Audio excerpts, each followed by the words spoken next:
Pilipinas, ngayon na! Pinangungunahan ni dating Press Undersecretary Robert T. Rivera at ni Lady Eliza, winner of the 2022 Radio and Online Host of the Year Award mula sa Asia Pacific Luminaire Awards sa kanilang segment na Oh My Arms. It's culture, health, and wellness, business at iba pa. Tuwing Lunes at Miyerkules, 1:00 hanggang 2:00 ng hapon. Pilipinas, ngayon na!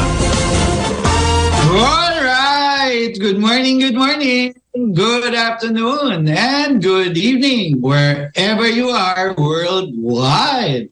At sa loob po ng ating bansa, mula Apari hanggang Gulo. Magandang tanghali or magandang hapon po sa inyong lahat. Advance Happy New Year! Sa pagkakataong po ito, nais kong batiin lahat ng nagdiriwang ng kani-kanilang mga kaarawan today. Happy birthdays! Hindi ko na po kayo iisa-isahin sapagkat nasa Zoom na po ang ating bisitang pangdangal. At without much further ado, I'd like to turn you over now sa nag-iisang Miss Universe ng buhay ko. Lady Eliza, take it away. Thank you so much sa iyo, aking Yusek Robert. Mga ka-IC, mga ka-PNN, masaganang biyaya po at umulan ng pagpapalang araw po at buhay. Ang aking pagbati at dalangin para sa inyong lahat mula Luzon, Visayas at Mindanao, anuman po ang inyong pinagdadaanan, saan man kayo naroroon, mula Pari hanggang Holo. Maya pagat panapon sa Kapampangan, na yung bag nga malem sa Ilocano, masanto siyang arem sa Pangasinan, marhay na uto sa Bicolano, mayong hapon sa Kabisayaan, chamagkuyab in the Batanes Islands, mayad na hapon sa mga taga-Aklan, buenas tardes sa mga Chabacano at sa ating mga kababayang Muslim, peace be upon you, salam alaikum. And because Pilipinas ngayon na can be seen and heard worldwide, please let us greet you hello at random languages. Hola, aloha avakea, marhaba, guten tag, bonjour, Zdrastuyte, ni hao, ciao, konnichiwa, annyeonghaseyo, sawadi, xin chào, prin haunda, namaste, hello. Yusek Robert, please do the very special guest. Yes, our distinguished guest needs no further introduction. Because we also had him before about last year, no? Yeah. The same month. Yeah. And he was our press attaché sa USA, if I'm not mistaken, in Washington and then also in New York. He's a very prolific writer, author, and historian. And so, without much further ado, dahil nagkaroon siya ng launch ng kanyang latest book, we'd like to welcome on the show former press attaché, Ado. Mr. Ado Paglinawa. Magandang hapon po sa inyong lahat at Ohio gozaimasu. So mga nasa Japan at yung mga sa kabila naman ng daigdig ay good morning at good evening. Ayan. Andito na naman tayo sa Pilipinas. Ngayon na. The power of poverty. Yes, please tell us more about your new book, Sir Ado. Well, actually, I started writing this in October of 2009. Okay. Hindi ko na sukat akalain na makukumpleto ko ito because na-precede siya ng 2 libro ko in 2015. I came up with a problem for every solution. Yes. And then in 2020, I came up with no vaccine for a virus called racism. Yes. Naunahan na siya.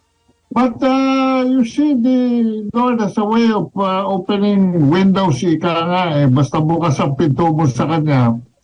So, itong poverty of power is the latest. Yes. And this deals with how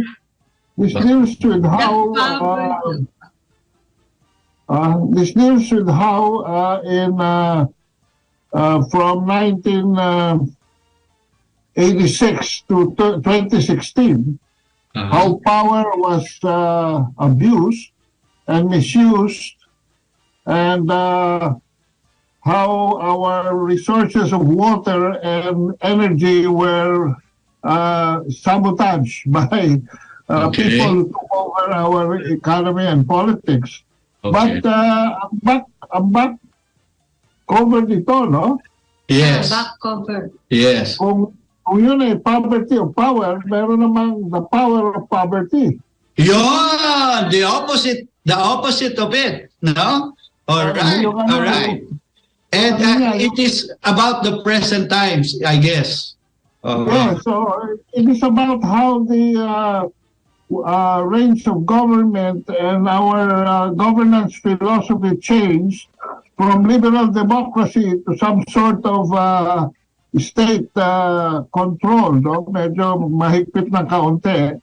But we are still seeing the transition from President Duterte to President Bongbong Marcos. And kaya the power of poverty itong huli, alam niyo 16 million ang loyalist ni Bongbong Marcos. Okay. Pero yung 15 million pang nadagdag sa boto niya are really the masses of the country, the class D and E. So ang talagang nagluklok sa kanya sa pwesto ay yung mga mahihirap. Mga mahihirap. Yes. Kaya po, kaya the power of poverty. Kasi mas marami po ang mga mahihirap na Pilipino. Tama po ba? So, sa madaling salita, parang ngayon, narinig natin ang boses ng karamihan, ang boses ng masa. Noon ay hindi ginamit ng tama ang kapangyarihan ng mga nanungkulan collectively, no? Hindi naman tayo nagsisingle out, no? Dito ngayon sa bagong to, we are seeing the prospect of the poor people in our country claiming their rightful place in governance. Kaya, very good. Yes, yes. Okay. Sir Ado, we know very well that the majority of the Filipino people are from the masses, just like what you said, class CDE, no? And these people, farmers, yung mga magtataho, magsasaka, magta-tricycle, mangingisda, you are saying that Working class. itong mga working class na to are now empowered under the new administration. Is that correct? Well, at least they manifested their choice very strongly because si Bongbong Marcos ang pangunahin natin na majority president after the EDSA revolution, no? So walang naging majority president dyan, not even Duterte. But here, very loud sounding ang voice ng taong bayan, lalo na yung mga mahihirap na, hoy, andito kami nagmamatsyan. Huwag nyo kaming kalilimutan dahil we are watching you. Yes, yes. Okay. Ang ating pong Pangulong Ferdinand Marcos, siya rin po ang may hawak ng portfolio ng agriculture. So, sa inyo po pong palagay, ang agriculture natin ngayon ay magiging masagana? Well, the initial intentions of the president is really to arrive at a balanced agro-industrial economy. At inuuna niya agrikultura kasi, Yusek, if I may call you that, or Sir Robert, at 70% ng ating workers belong to the countryside economy. Miski na 50% lang ang nakatira sa rural areas at 50% sa urban areas, 70% of our economy is really agro-based, no? Agriculture. So yun, kaya ang nakita niya kagad yun na senyales na kailangan bigyan niya ng pangunahing atensyon. And so far, maraming nababagalan dahil mas mabilis kumilos sa mga kalaban ng tao. katulad ng mga unscrupulous traders at saka mga smugglers. Inuunahan nila ang Pangulo. Okay. At saka yung mga corrupt government officials that trying to protect their turf. Siyempre, hindi naman nila mabibigla ating Pangulo. Dahan-dahan lang ating Pangulo. Precisely because very uncharted waters itong kanyang susuungin, no? Yes. As you very well know, the former president was not very successful in the agricultural sector, no? Okay. Kasi hindi niya nakuha yung tamang tao. Between Manny Piñon and William Dar, they could not deliver precisely because ang excuse ni William Dar is they were not getting the right budget.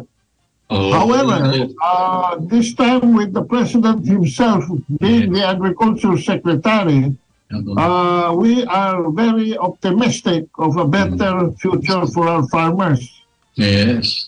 And the first sign of that was when he subsidized the rice at 25 pesos per kilo available to the poor people at the Kadiwa stores nationwide. It's NFA rice.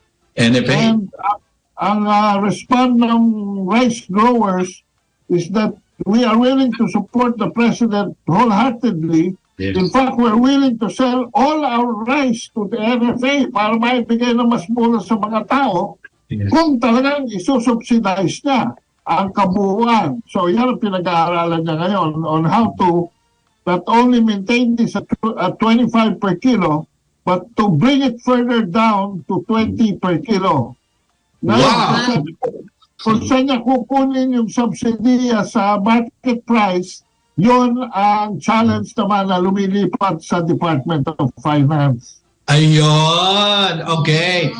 Balikan ko lang po, from 25 to 20, yan ang target range ni Pangulong Bongbong Marcos. So, pag dumating po ng 20 sa threshold na 20 pesos per kilo, mas marami pong mga kababayan natin makaka-afford na bumili nito. Is that correct? Hindi lang yun. Mapipilitan ng mga traders na ibaba ang presyo ng bigas. At susunod na dyan, since bigas is a basic staple, susunod ang mga ibang bilihin na katulad ng gulay. Right now, we're having a problem with sibuyas being at about 500 per kilo, pero ito ay walang kinalaman ang ating mga farmers dahil ang mga traders dito ay sila nagkokontrola. Some sectors are hoarding and we hope there would be a kaya ako nag-advocate ako ng agriculture police para merong humabol sa mga overpricing. Hoarding. Yes. At nag-smuggle. Correct. Okay. Sir Ado, you stayed in the US quite some time. At sa United States po, alam natin, ang mga farmers mayayaman at yumayaman. Dito po sa Pilipinas, pag ang farmer, sinabihan, farmer, akala nagtitil lang ng land. And wala sila masyadong opportunity na yumaman. Yan po ba dahil sa consistently merong mga smugglers and mga hoarders na ginagawa ng mga traders natin? Well, yan ang isa sa mga factor dahil sa mga inherent weaknesses ng ating agricultural system. Since 1986, walang masyadong seryoso.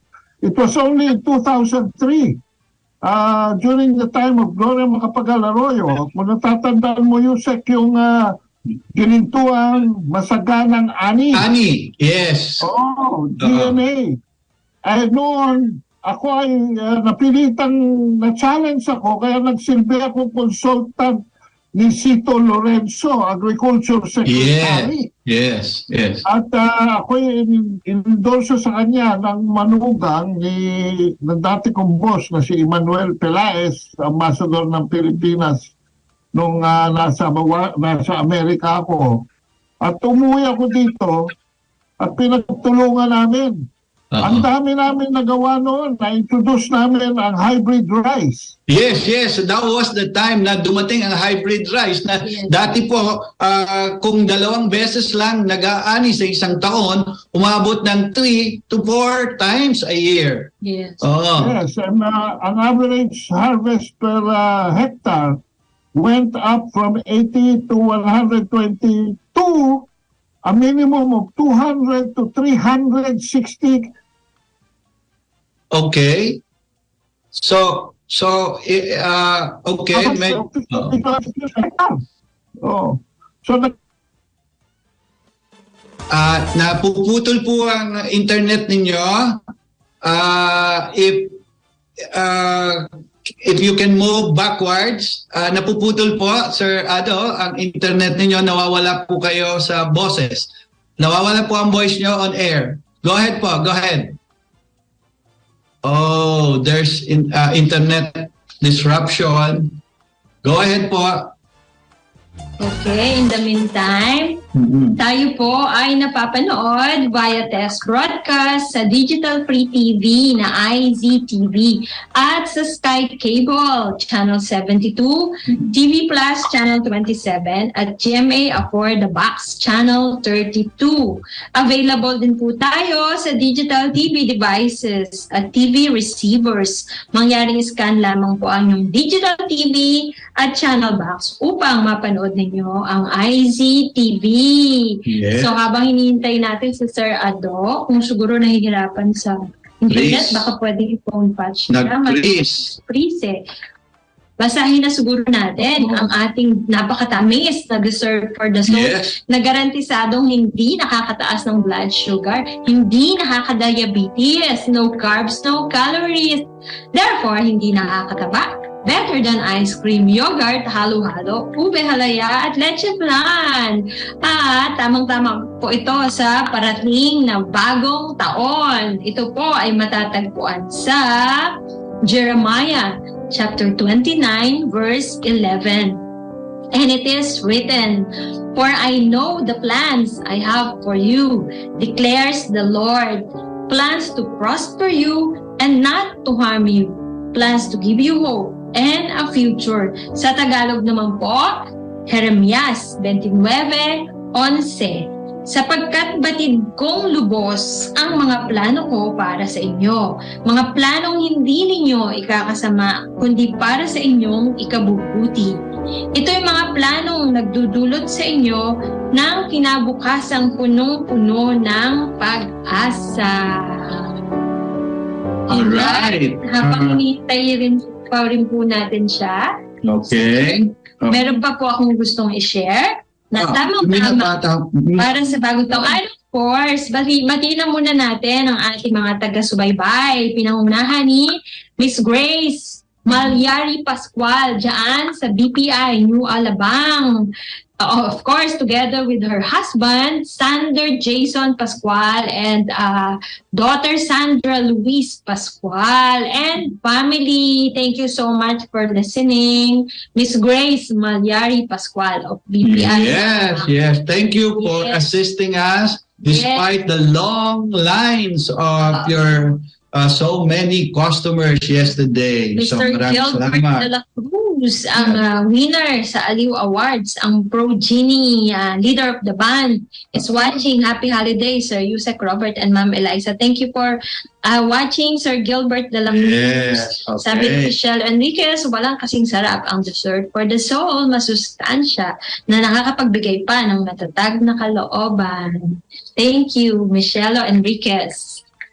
Alright, meron pa tayong gustong basahin dito. Kasi kailangan nating mag-share ngayon ng mga nakaka-update. Yes. Messages, sa lubong ng ating bagong taon.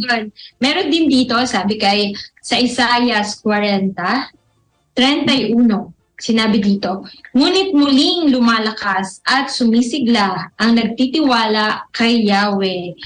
Lilipad silang tulad ng mga agila. Sila'y tatakbo, ngunit hindi mapapagod.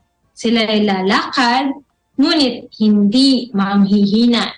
In English, Isaiah 40:31. It is written, "But those who wait on the Lord shall renew their strength. They shall mount up or soar with wings like eagles. They shall run and not be weary.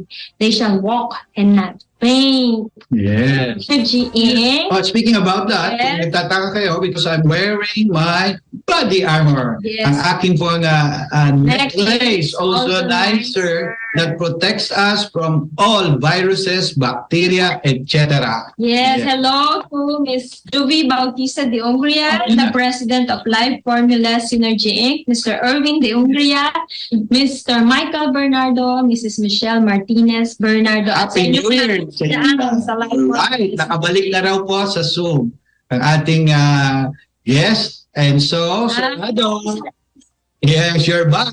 Okay. Puntahan na po natin muna yung tungkol sa book. Kasi maraming nagtatanong.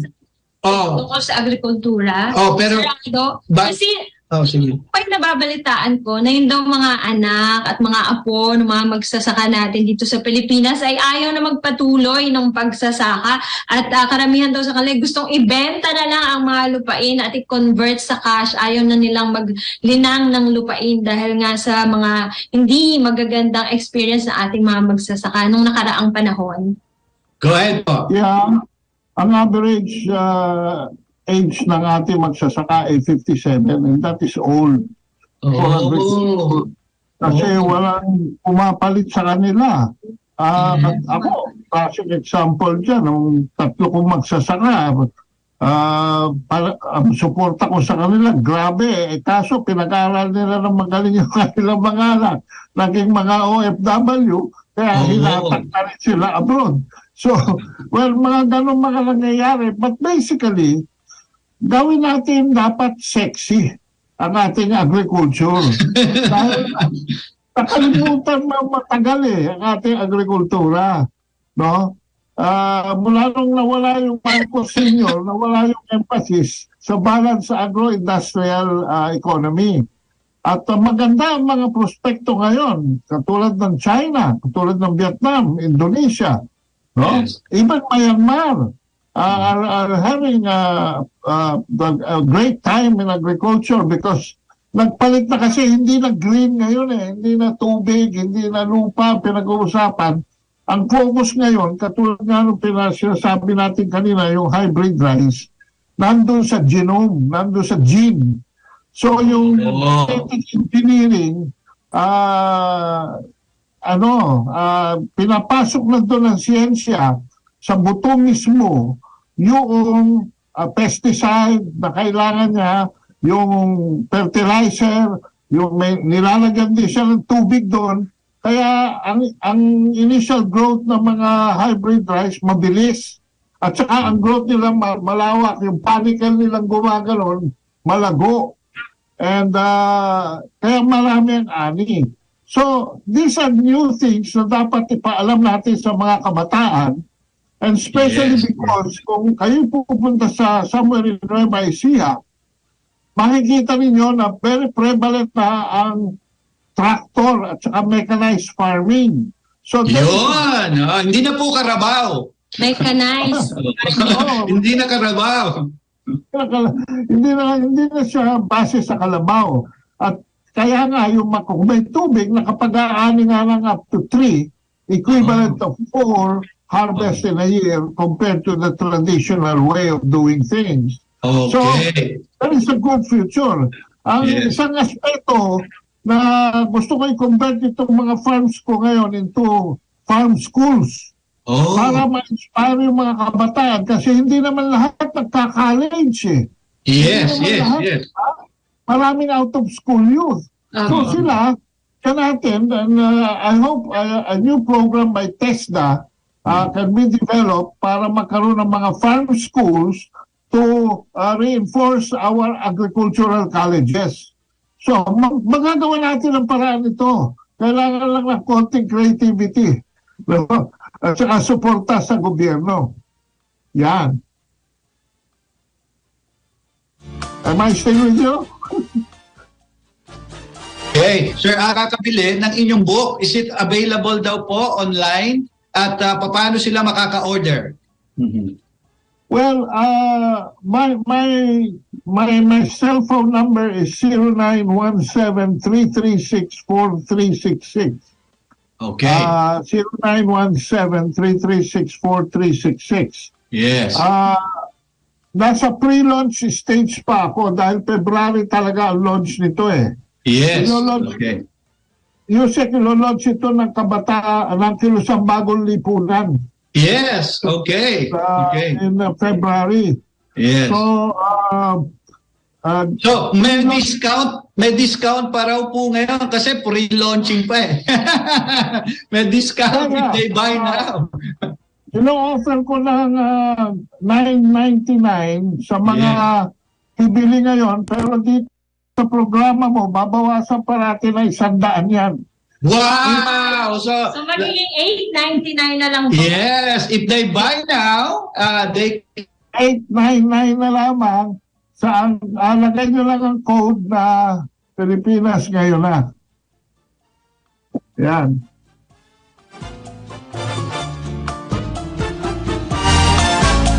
Ordinary, Papa Lalamove or Papa Graham? Kasama na raw po ba ron? Ang delivery? Sa 899, kasama na ang delivery by JRS.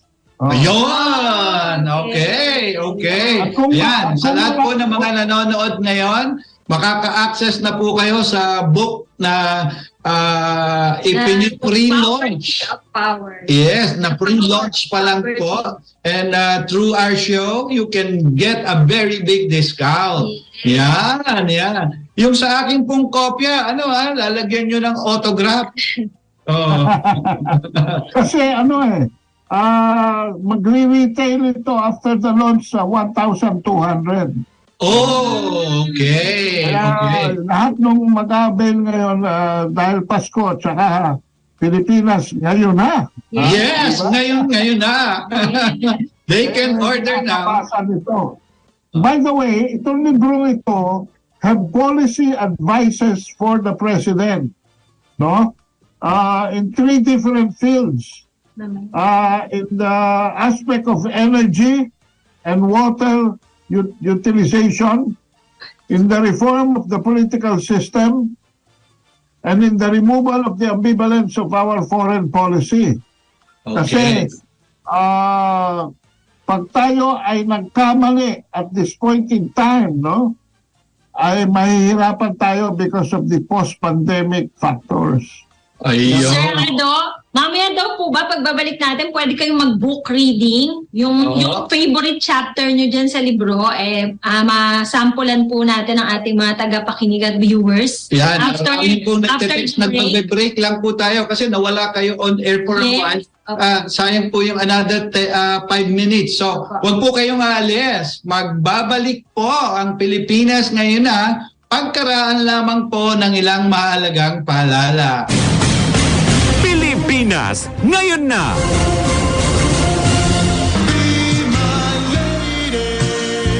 Nagbabalik po ang Pilipinas ngayon na. Ako po ulit si Lady Eliza. Tayo po ay napapanood via test broadcast sa Digital Free TV na IZTV at sa Sky Cable Channel 72, TV Plus Channel 27 at GMA Afford the Box Channel 32.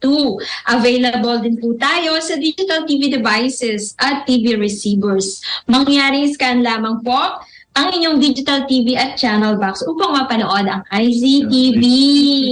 Sir Ado, meron po tayong request from our listeners na kung maaari daw po ay paringgan nyo sila ng yung favorite chapter nyo, favorite topic nyo dun sa libro na Power of Poverty. Yeah. Sila po yung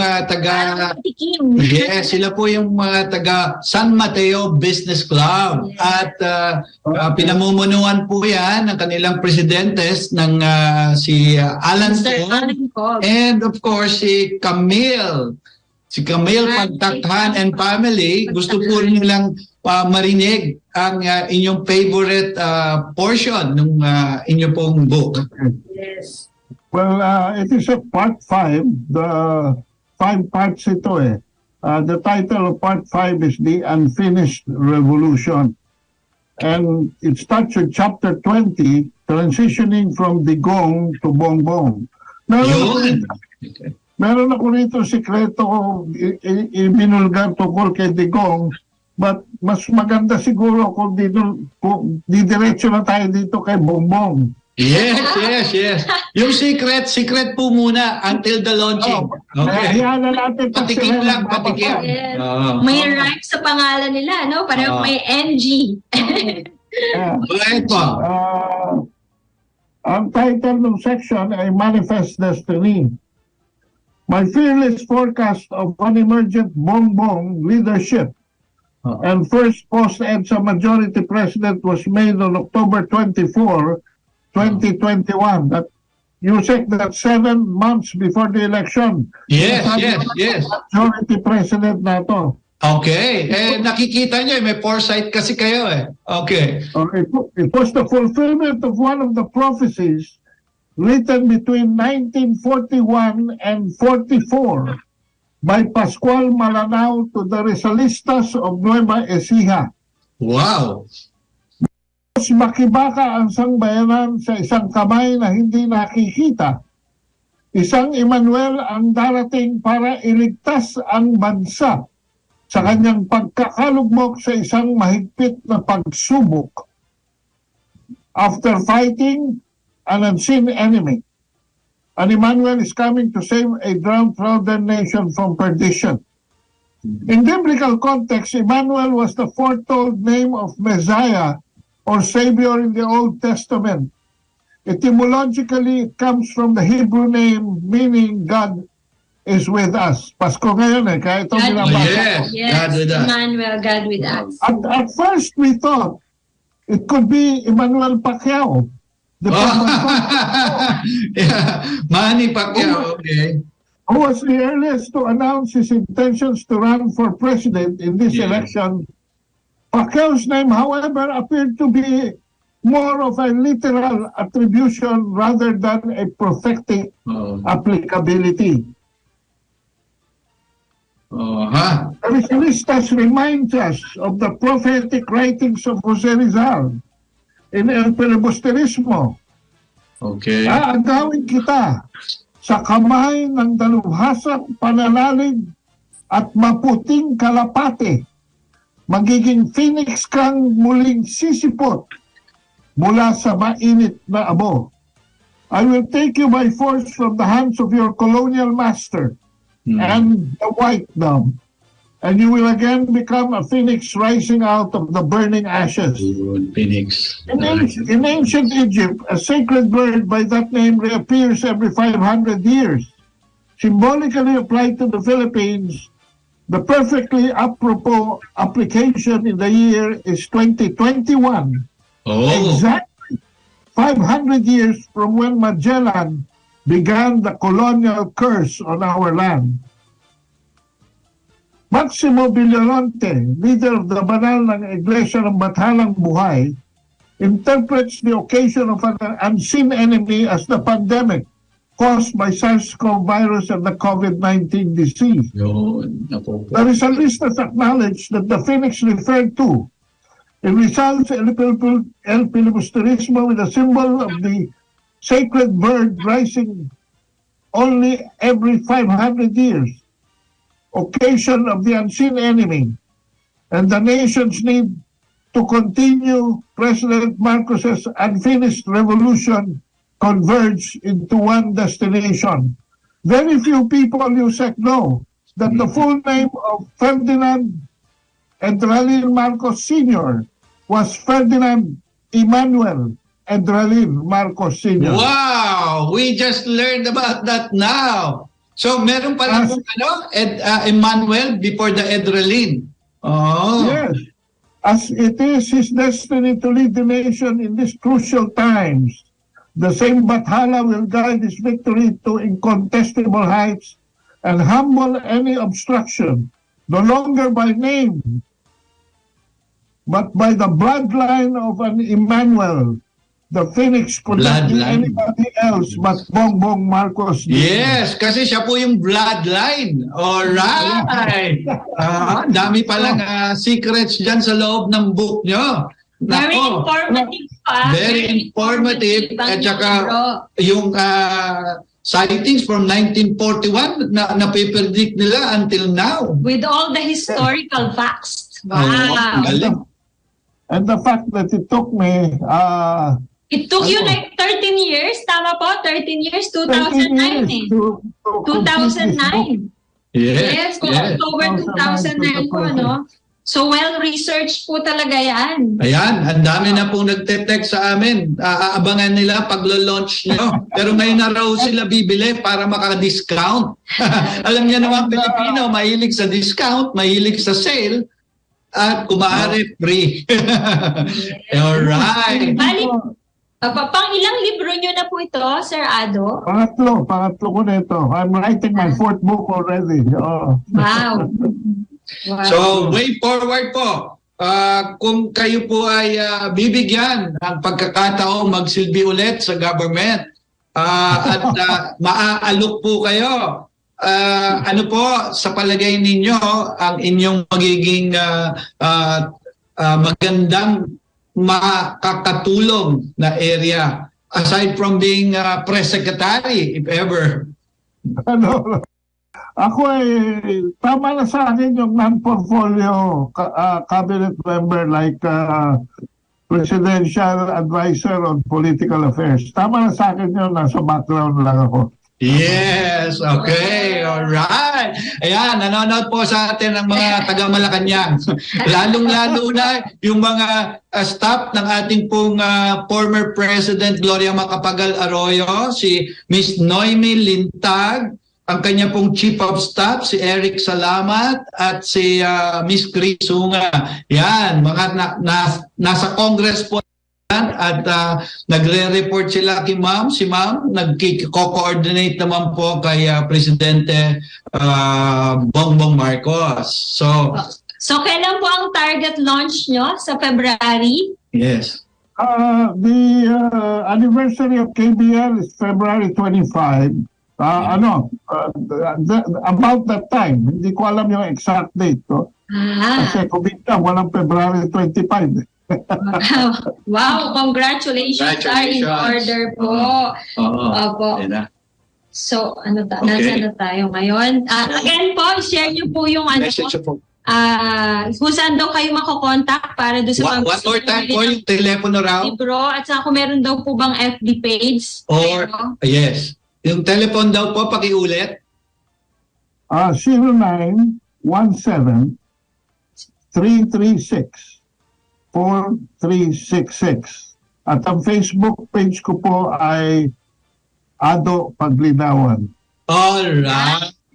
Ayan. Ayan.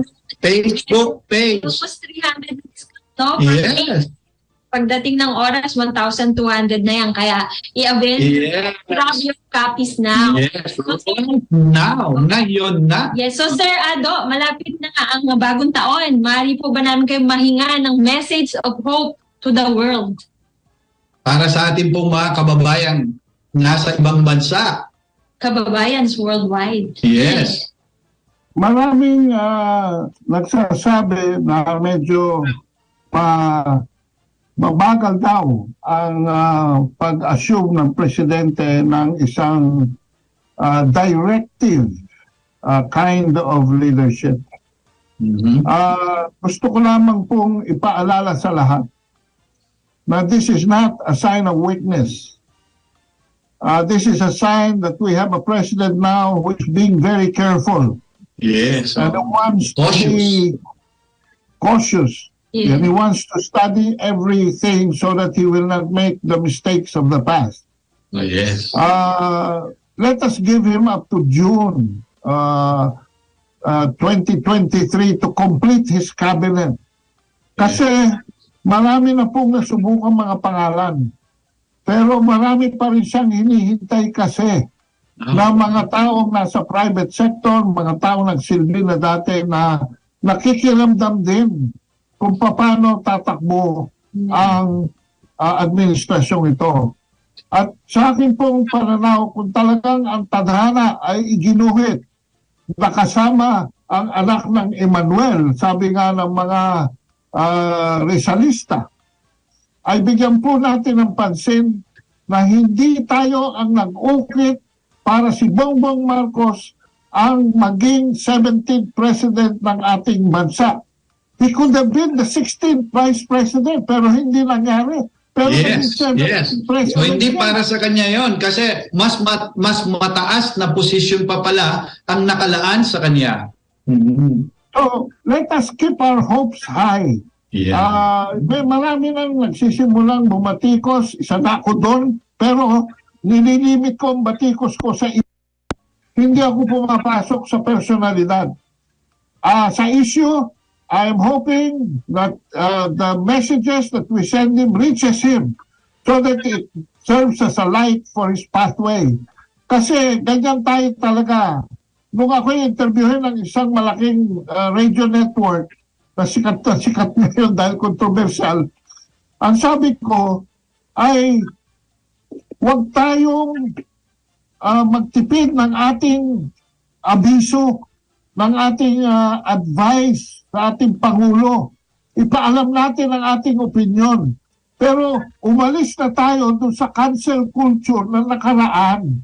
Huwag na tayong mamersonal. Doon tayo lamang sa mga issue at kung meron tayong policy recommendation, ilatag natin at ipahatid natin. Kung hindi nyo mapadala sa kanila, padala nyo kay Yusek Rivera. Gumawa kayo ng paraan para makuha ko sa Facebook o yes.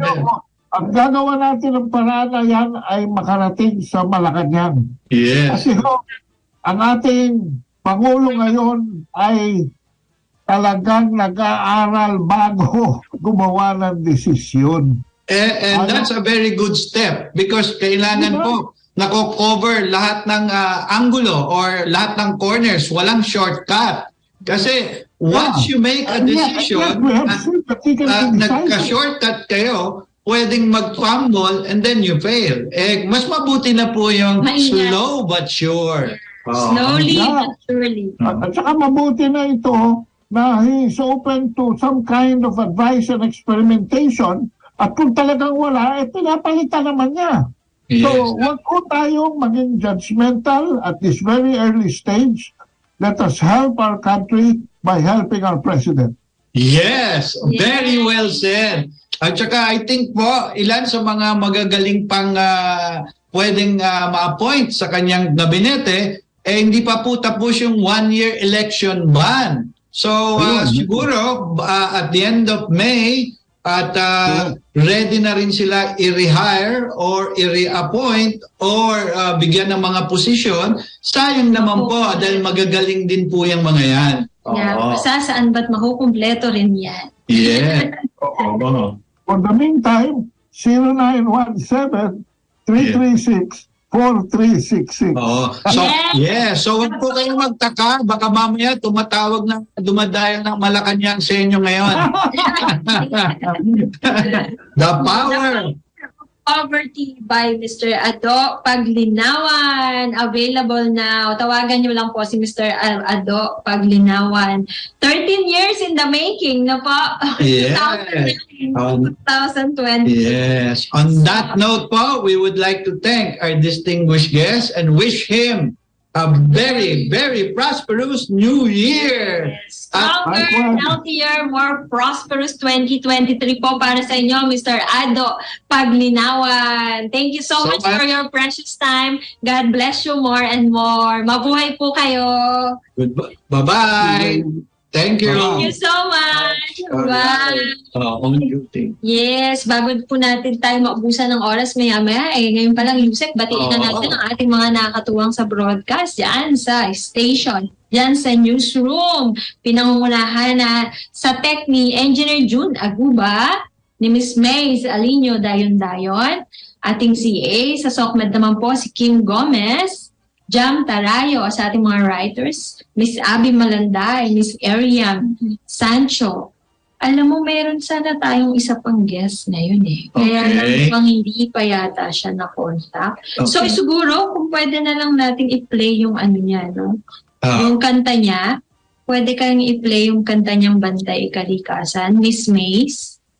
Diyan sa SOCMED, meron ka, parang yun ang pinaka-intermission number natin. Bantay Kalikasan. Yes, meron. Okay. Ayan, pwede po. Yes, Sige. please.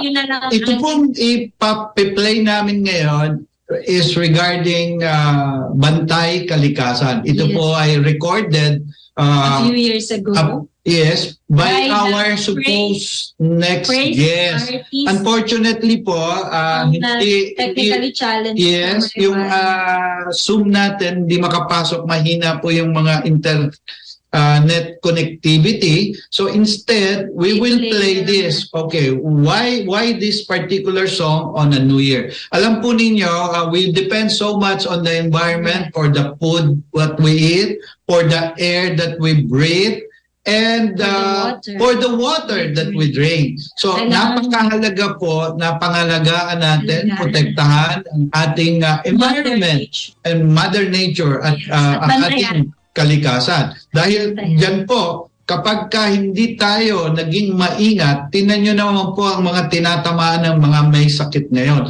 Nai-inhale po nila yung mga toxic air. At yung mga toxic air na yan po ay caused by nung mga hindi nagpabaya at hindi nag-alaga sa ating Mother Nature, sa ating inang kalikasan. So ngayon, ready na? Play. Let's play. This is a song by ang kantang Bantay Kalikasan by Mr. Henry Samaniego. Alright. Sa Mr. Henry Samaniego, Praise Inc. Artist and Composer. Yes. Again, sabi sa Jeremiah 29:11 para sa ating bagong taon, magandang pangako ito mula sa Biblia. For I know the plans I have for you, declares the Lord, plans to prosper you and not to harm you, plans to give you hope and a future. Sa Tagalog naman po, sapagkat batid kong lubos ang mga plano ko para sa inyo, mga planong hindi ninyo ikakasama, kundi para sa inyong ikabubuti. Ito'y mga planong magdudulot sa inyo ng kinabukasang punong-puno ng pag-asa. So yan po ang isang pangako mula sa Bibliang iiwanan namin sa inyo. Huwag niyo pong kalimutan, tutukan si Miss Loli Acosta sa kanyang programang Sulong na Bayan. Patuloy niya kayong bibigyan ng inspirasyon to keep your worries away. Sabi, nakikita ko naka-flash. Yes. Pray that you'll see the blessing of God's plans unfolding for you in the new year 2023. Yes, and that's Lady Eliza, courtesy of our New Life leader, Men's New Life leader, Ferdy Pineda. So, New Life Christian Church. yes. This is Lady Eliza saying thank you all so much for your active participation and for your precious time. Enjoy God's very best daily because He loves you very, very Much. And so, this is Robert Rivera saying, happy and prosperous New Year to all. As I always say too, don't forget to do good and to share, for it is in so doing that God is well pleased. So until next year na tayo, January to Monday. next year na. Yes. Iwas po paputok para hindi kayo madisgrasya during the New Year's celebration, New Year's Eve revelry. So until then, we say, mabuhay! God bless the Philippines and God bless you all. Goodbye. The time for your convenience is now 2 p.m. Loli Acosta comes in para sa Sulong na Bayan. Pilipinas, ngayon na!